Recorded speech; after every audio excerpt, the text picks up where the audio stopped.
You know that feeling when you discover something so outrageous your first instinct is to check the numbers twice? 3 weeks ago, I was going through federal procurement documents that most people would find mind-numbingly boring. But buried in page 847 of a routine audit report, I found something that made my blood run cold. $640 million. Gone. Vanished into a web of DEI contracts that existed more on paper than in reality. But before I tell you exactly how they pulled this off and who's scrambling to cover their tracks, I need you to do something. If you believe every tax dollar matters, if you think government corruption should be exposed regardless of who it embarrasses, hit subscribe. And if you want to support the kind of deep dive investigation that uncovers these schemes, become a member of this channel today. Because what I'm about to show you is just the tip of the iceberg. Picture this. You're a mid-level federal bureaucrat with contract database access. You've got pressure from above to hit diversity targets, and friends in the consulting world happy to help solve that problem. What do? You create companies that exist only to check boxes and cash checks. You write contracts so vague that accountability becomes impossible, and you hope nobody like me ever digs deep enough to connect the dots. Well, somebody did dig deep enough, and the dots form a picture that should terrify every taxpayer in America. The scheme started small. I traced the earliest contracts back to 2021, when federal agencies were flush with COVID relief money and under intense pressure to diversify their vendor pools. Nothing wrong with that goal, mind you. Competition is good for everyone. But what happened next wasn't competition. It was a sophisticated fraud that would make Bernie Madoff proud. Here's how it worked. Connected consultants created ghost companies. These weren't businesses with employees, offices, or real capabilities. They were legal entities with impressive websites and minority ownership certificates. Their only real skill was writing proposals that hit every diversity buzzword the federal government wanted to hear. The first red flag should have been the bidding process. When a legitimate defense contractor with 40 years of experience gets underbid by a company incorporated 6 months ago, somebody should ask questions. But asking questions isn't politically popular when the new company checks all the right demographic boxes. Contract number 1 was for cybersecurity consulting at the Department of Education, $16 million. The winning company promised to deliver cutting-edge threat assessment capabilities. What they actually delivered were PowerPoint presentations recycled from public sources and a handful of entry-level analysts who spent most of their time on other projects. But here's where it gets interesting. The project officer who approved that contract had a problem. The deliverables were garbage, but acknowledging that meant admitting his diversity initiative was failing. So instead of demanding better work, he signed off on the Phase 2 expansion. $32 million more for the same company that had already proven they couldn't do the job. That's when the feeding frenzy began.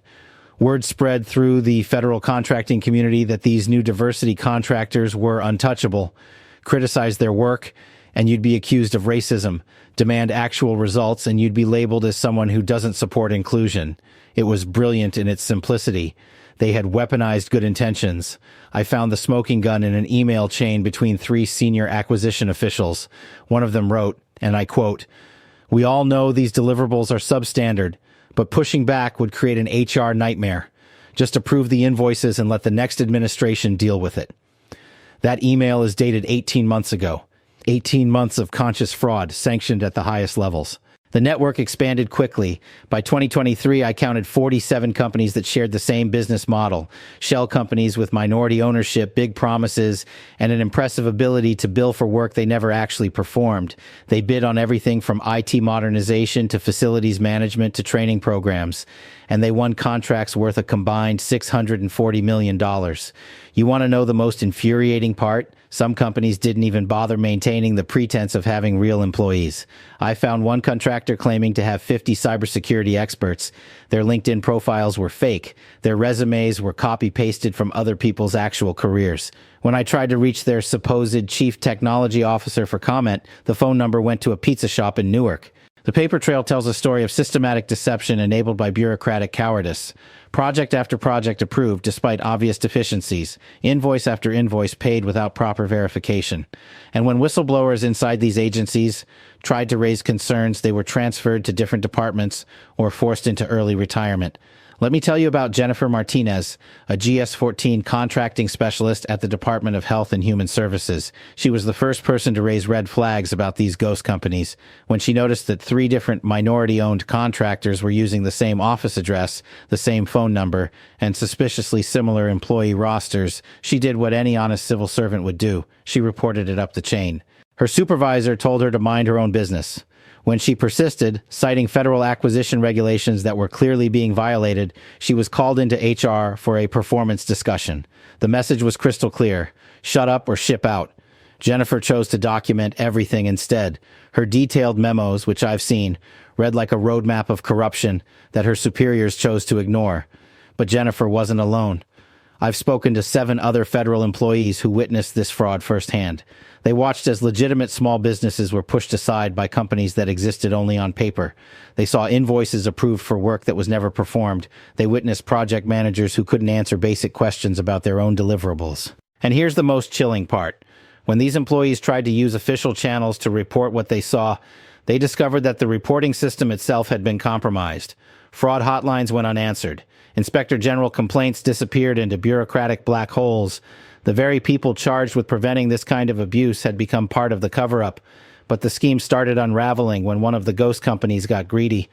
They bid on a $120 million contract to modernize the Veterans Affairs scheduling system. This wasn't just another consulting gig where they could hide behind vague deliverables. This was real software that real veterans would depend on to get medical care. 6 months into the project, it became obvious that this company had no idea what they were doing. The code they delivered didn't work. Their project managers couldn't answer basic technical questions. And when VA officials demanded to see the development team, they were told everyone was working remotely and unavailable for meetings. That's when Senator Johnson's Oversight Committee got involved. They subpoenaed records, interviewed witnesses, and started asking the questions that federal acquisition officials should have asked from the beginning. Who are these people? Where did they come from? And what happened to all that money? The committee hearings were a masterclass in bureaucratic evasion. Agency officials sat behind mahogany tables, swearing under oath that they had followed all proper procedures, while the evidence of fraud sat in manila folders right in front of them. I watched one assistant secretary claim, with a straight face, that a company with no employees and no office space was a strategic diversity partner, deserving of a $40 million contract.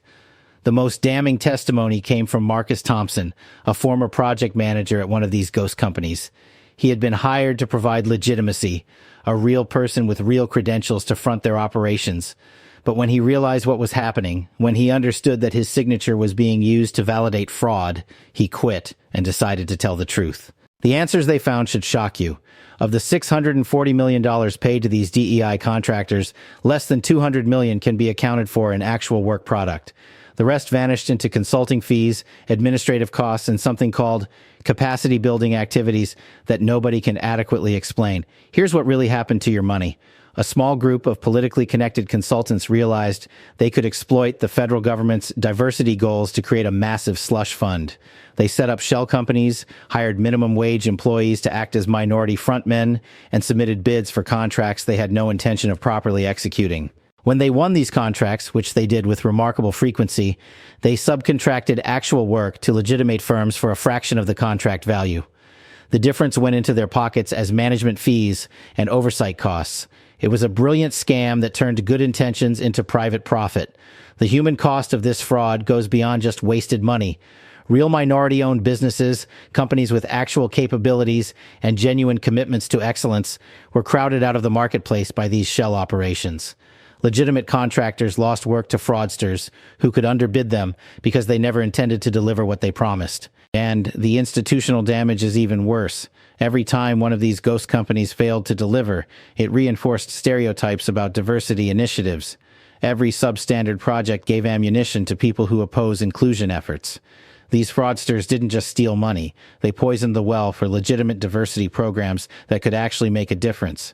The investigation is ongoing, but I can tell you that at least 6 federal officials have already been placed on administrative leave. 3 companies have had their contracts terminated for cause, and the Justice Department has opened criminal investigations into what they're calling the largest procurement fraud in federal history. But here's what bothers me most about this whole mess. The warning signs were obvious from the beginning. Any competent acquisition professional could have spotted these red flags. The problem wasn't lack of oversight capability. The problem was lack of political will to exercise that oversight when it might be uncomfortable. This is what happens when virtue signaling replaces actual governance, when checking boxes becomes more important than checking results, when the fear of being called names outweighs the responsibility to protect taxpayer dollars. The people who enabled this fraud should be held accountable, not just the fraudsters who executed it. The good news is that sunlight is the best disinfectant. Every contract, every invoice, every email is now under scrutiny. The days of easy money for shell companies are over. But the damage has been done, and it will take years to rebuild the trust and credibility that was lost. This is why we do this work. This is why accountability matters. $640 million didn't just disappear into thin air.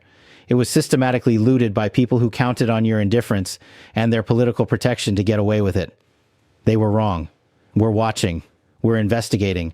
And we're not going away. Hit that subscribe button if you want to stay informed about what we uncover next. Because if they'll steal $600 million from diversity programs, what won't they steal? The answer might surprise you, and it definitely won't make you happy.